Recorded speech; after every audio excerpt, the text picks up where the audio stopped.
welcome back to Pocita, podcast cerita kita. Ya, kenalin yang belum kenal, nama gue Debbie. Untuk topik kali ini gue mau ngebahas tentang kenakalan remaja nih. Terus gue juga nggak sendiri dong, gue punya sohib nih. Silakan masuk. Ini boleh duduk kan nih? Duduk silakan. Oke, duduk langsung nih. Aduh, gue pas OTW sini udah macet, gerimis, ya kan, pakai jas hujan nih. Demi-demin banget nih buat datang ke podcast lu nih. Makasih loh, makasih. Iya, apalagi pas tadi gue di jalan nih ya kan, gue ngeliat tuh yang namanya anak SMP banyak banget tuh yang pakai seragam, masih pakai seragam Dep. Seragam SMP, iya. Seragam. Bet ya kan, apalagi kalau misalkan ngeliat orang kan pasti rendah banget nih sekolahnya, masih Iya ada. sih, jadi jelek ya. Iya, jelek banget sih, jelek banget itu. Kalau gue sih dulu SMP masih main gundu, main karet. Sama sih gue juga, Iya, gue bener banget sih. main mak-makan. Ya, mak-makan tuh boleh. Ih, kebetulan nih gue ngundang lu di podcast buat ngebahas tentang kenakalan remaja. Ih, pas banget, relate banget nih. Nih, menurut lu ya, Rak, kenapa sih orang kayak bisa sampai kecanduan ngerokok gitu loh? Padahal nggak ada cara lain gitu selain ngerokok biar yang dilakuin, biar bisa dilakuin, biar nggak stres. Oh, biar nggak stres ya kan. Iya. Sekarang kan emang banyak banget ya, kayak misalkan contoh anak broken home lah, apapun itu ya kan. Iya tuh, apalagi ya lu pasti belajar lah, ya kan, IPA dulu di SMP. Mungkin lu udah lupa, tapi Iya, di sini betul sih. gue ingetin lagi buat lu pada. Asik. Namanya rokok ini kan lu pasti tahu dah, yang namanya zat nikotin. Iya, Ya kan, zat nikotin ini kalau misalkan lu konsumsi secara terus-menerus ini bakal kecanduan. Nah, Oh, gitu. ya, di dalam zat nikotin ini dia bisa ngelepas yang namanya zat dopamin, yaitu zat kimia di dalam otak yang ngeberi rasa kesenangan terhadap diri kita sendiri. Makanya orang tuh kecanduan Bisa terus kecanduan, ngerokok. iya. Ya, kalau misalkan cara lain buat ngilangin stres sih, kalau menurut gue ya lu bisa lah jalan-jalan sama pasangan. Tapi kalau yang punya ya, kalau nggak punya ya udah nggak usah. Udah punya belum? Belum punya sih. Ya, bener-bener belum punya.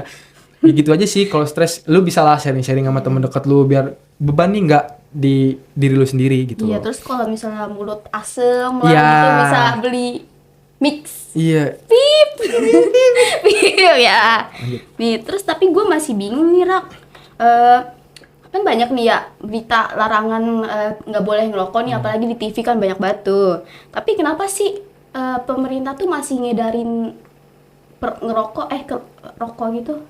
Kalau menurut pandangan gue sendiri nih ya, dari berita-berita ini, kalau misalkan rokok ini kan produksinya banyak di Indonesia ya kan, udah laris banget dah, laris banget ya kan. Kedua, kalau misalkan di pabrik rokok itu kan nyediain lapangan pekerjaan banyak banget, pemerintah juga nggak mau dong masyarakatnya ini masih terus-terusan pengangguran.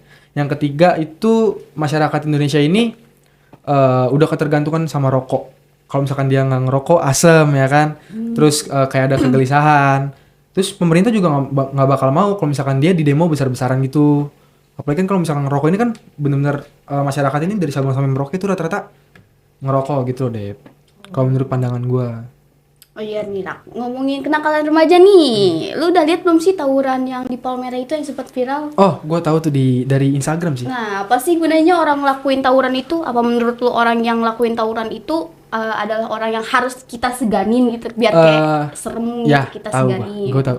Kalau misalkan kalau tawuran ini kan kalau remaja ini emosinya masih labil ya kan, masih labil. Tapi dia kan tahu bedain yang mana yang buruk, yang mana yang baik. Tapi kalau remaja ini dia maunya tuh nyelesain masalah pakainya otot bukan pakai otak, karena emang udah nggak ada alternatif lain ya kan. Apalagi kalau misalkan ajak-ajakan alumni gitu, kalau misalkan dari tawuran itu, kalau misalkan diseganin itu nggak patut banget sih. Kalau misalkan pahlawan itu patut banget kan, soalnya dia bela negara dong ya kan, memerdekain negara sendiri. Kalau coba contoh orang-orang tawuran, bisanya cuma ngelukain doang, nanti terjadi polisi gitu. Iya. Kalau menurut gua. Terus kalau misalnya tawuran tuh pasti kan ketemu sama komunitas-komunitas gitu kan. Iya. Nah, komunitas itu biasanya gue pernah lihat tuh komunitasnya kayak bisa ngedarin narkoba juga nih. Wah, kalau narkoba sih serem banget sih. Iya sih. Iya. Nih. Terus apa sih, lu bisa nggak sih kasih tips atau saran gitu buat anak-anak zaman sekarang biar nggak kecanduan narkoba atau tergoda sama narkoba Ya. gitu? Kalau tips gue sih ya lu lakuin lah hal positif ya kan, kayak misalkan lu seringnya olahraga, lu seringnya ikut-ikut ya seminar-seminar aja sih, webinar juga Iya sih, juga itu lebih apa-apa ya kan. bermanfaat. Iya, ya kan? hindarin nongkrong-nongkrong sampai malam, larut malam, apalagi sampai pagi. Gitu. Kalau misalkan narkoba di kalangan remaja emang banyak banget ya kan. Soalnya kan kalau remaja ini, kalau misalkan dia ngedarin remaja ini apa namanya masih ada rasa ingin tahu, rasa penasaran. Betul. Gue pengen nih apa namanya nyobain ini, rasanya gimana sih gitu kalau narkoba. Betul. Terus menurut lo nih, remaja pelaku kasus kenakalan remaja tuh cara hukumnya lebih efektif di penjara biar mereka takut atau kapok, atau dengan cara memberikan bantuan mental ke mereka biar mereka bisa pulih? Kalau menurut gue yang terpenting nih pertama nasihat dulu sih. Nasihat agak sedikit nada yang tinggi atau secara halus tapi dia sambil terapi mental. Ya. Kalau misalkan emang udah kebangetan kriminalnya udah bener-bener wah udah parah banget deh, udah nyusahin banget keluarga, itu harus ke ranah hukum sih biar dia jera gitu loh, biar dia kapok. Oke. Makasih loh, pendapatnya bagus. Ya, aduh. Biasa nih relate banget emang soalnya temen-temen gue bahaya banget. Waduh, udah jam segini nih. Terakhir Derak nih, Oke, terakhir apa tuh? nih.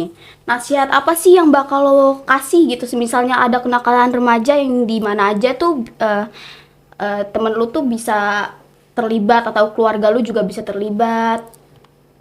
Itu kalau menurut pandangan gue sih balik lagi ke moralitas masyarakat Indonesia ini, cara pandangnya itu mencerminkan sikap kita sendiri. Kalau misalkan kita udah masuk ke daerah kriminal, pasti orang saudara maupun tetangga ya kan, teman dekat kita pasti mandangnya pasti ke orang tua dulu. Emang lu masih mau orang tua lu nih direndahin? Orang tua lu nggak bisa ngedidik lu sampai kayak gini, sampai lu terjerat narkoba gitu loh.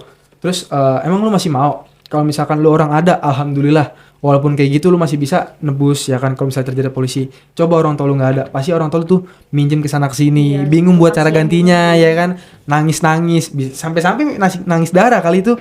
Makanya mungkin dari situ udahlah 2023 ini kan stop lah kayak gituan. Maksud gua ya lu masih duit minta terus udah lu macem-macem ya kan, udah mending stop deh, kayak stop tawuran pelajar. Tuh, dengerin guys. Stop tawuran pelajar. Udah Dengerin stop ya tawuran guys. pelajar ya kan. Stop, no drugs. No drugs. Pokoknya narkoba itu jangan sesekali deh Iya dah. nyentuh, karena itu bahaya banget sih. Parah. Bahaya banget, jangka panjang soalnya dia masalahnya kalau narkoba. Iya. Itu aja sih. Oke, karena durasi podcast ini gue tutup ya. Makasih loh Raka udah Oke. sempetin datang ke Sama-sama. sini. Aduh, Ini bener-bener. kalau makanannya mau dibawa pulang silahkan, Kalau silahkan. gue mau beli ketopraknya di depan nih, kayaknya enak Oke, banget nih. boleh. Kegoda banget gue. Iya, bener. Oke. Yaudah gue undur diri ya guys. See you next time.